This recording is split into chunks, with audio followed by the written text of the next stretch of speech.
Okay, and done. Hello everyone, welcome back to the channel. I'm Lewis. Today's book is Bill Bryson's The Lost Continent, Travels in Small Town America. Coming up.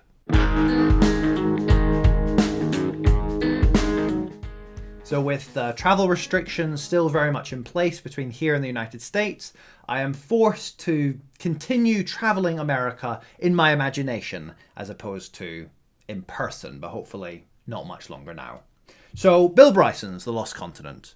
I'll begin with a little bit of a summary and overview. It's basically another American travelogue and partly autobiographical.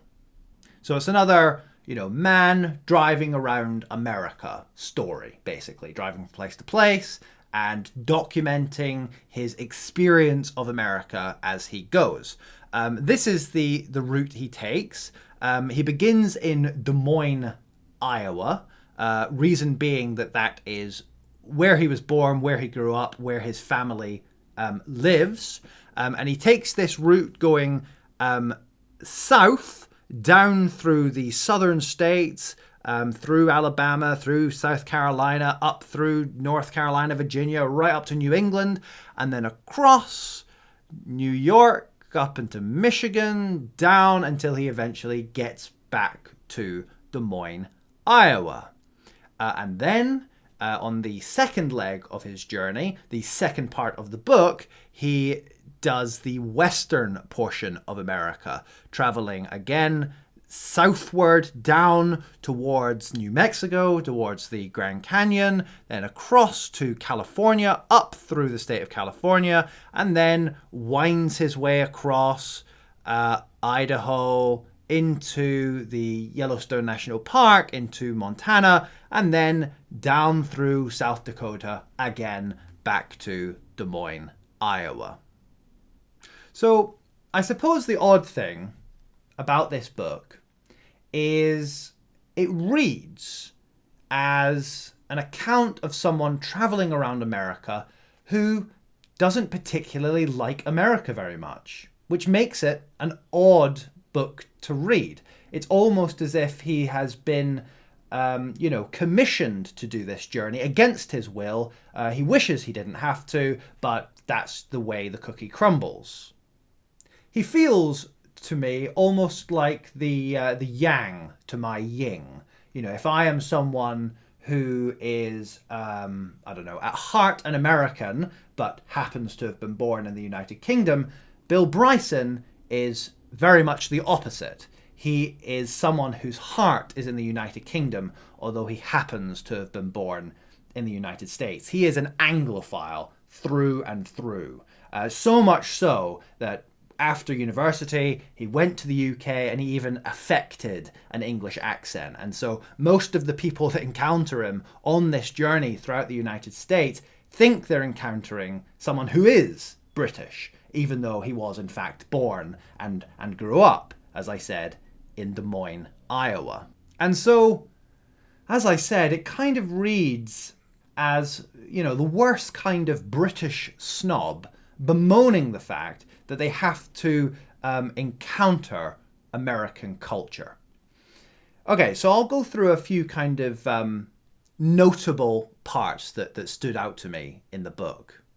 There's a part early on in which he goes to Mark Twain's childhood house and looks around and encounters an American and asks the American, if he enjoys the exhibit, because he finds it all a very tiresome charade. And the American very enthusiastically says that this is, a great shrine to American culture.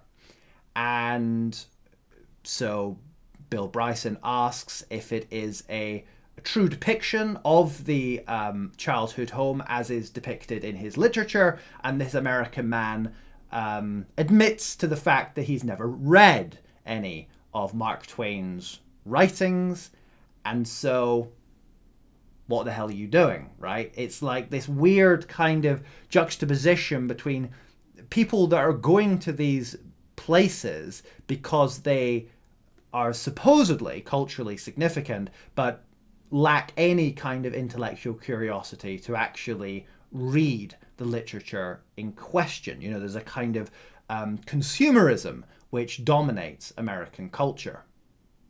And so it's noted, therefore, that he is, of course, a stupid, fat American, you know, a quintessential American in the eyes of Bill Bryson. Later on, he's in a bar and he's talking to some, you know, promiscuous woman at the bar, and she's going through the string of husbands and boyfriends that she's had over the years, and how various of them have kind of ended up in prison or, you know, been killed or whatever. And there's a passing comment towards the end of the conversation in which she says, well, where are you from?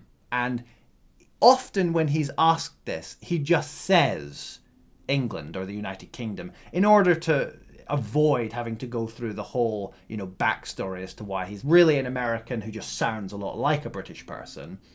And she replies, wow, you speak really good English for a foreigner. Again, underlining and highlighting the fact that, of course, Americans are morons.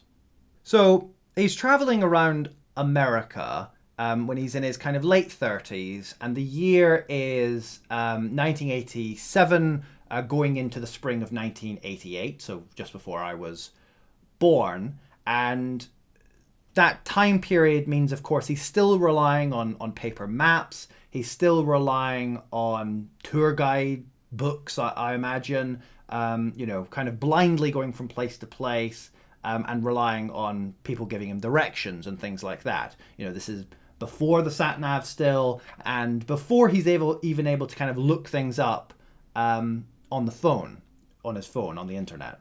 So, you know, it means that he'll kind of get places and then discover things that we would now be able to just find out very easily, like how much does it cost to get into such and such a place. We would obviously just look that up before we went, but he's having to actually go to ticket booths and before he discovers those figures.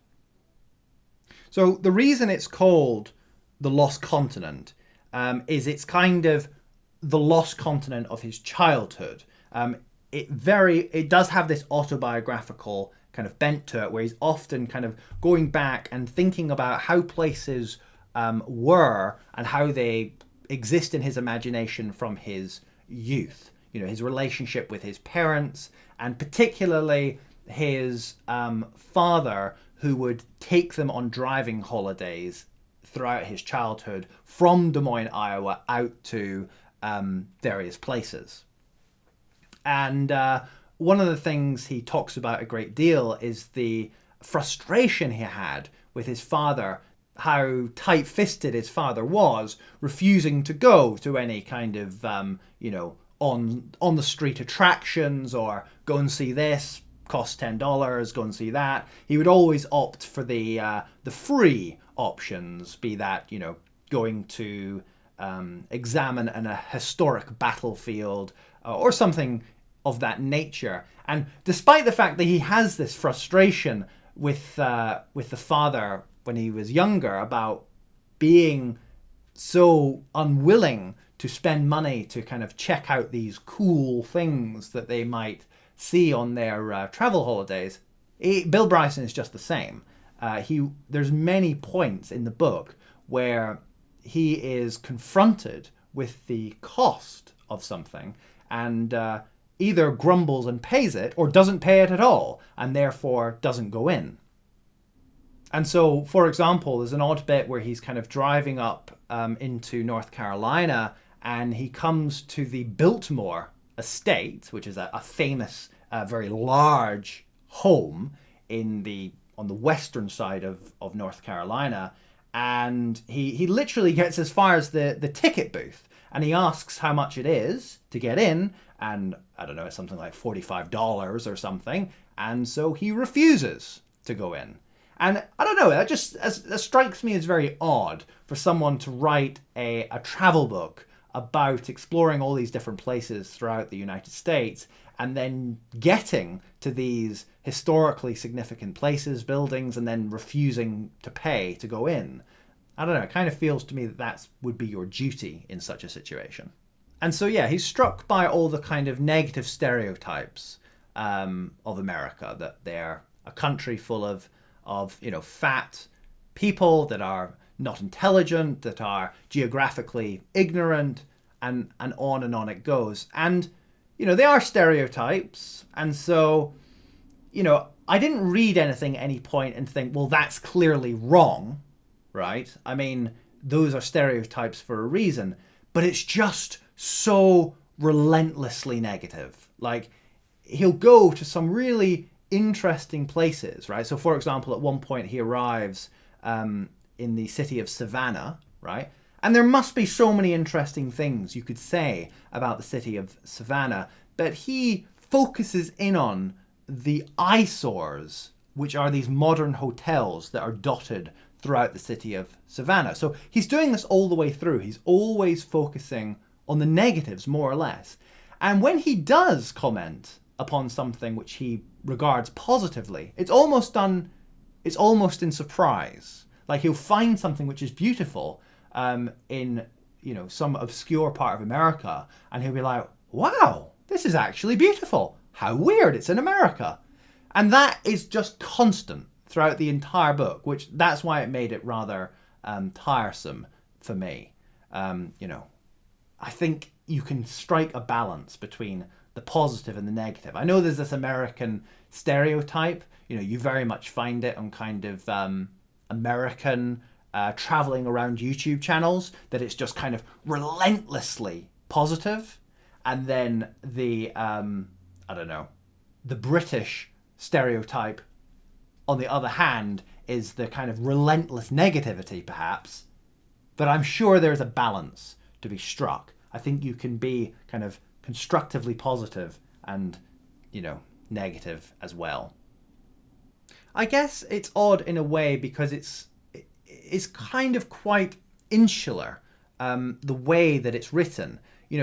He's traveling from place to place, but he's not so much seeking out historically significant things about those places. He's more talking about his own personal experiences. And so what that results in is you get a lot of kind of explanations about how he's acquired meals for that day, his contact with waiters and waitresses, and the quality of the rooms he spends nights in, and his grumbles again about how expensive certain rooms are, and that again is very relentless. It's very kind of insular, and I don't know, doesn't really go anywhere. I mean, is it really that interesting to go from town to town across America and just to comment in every place about the aesthetics of the rooms you happen to be staying in?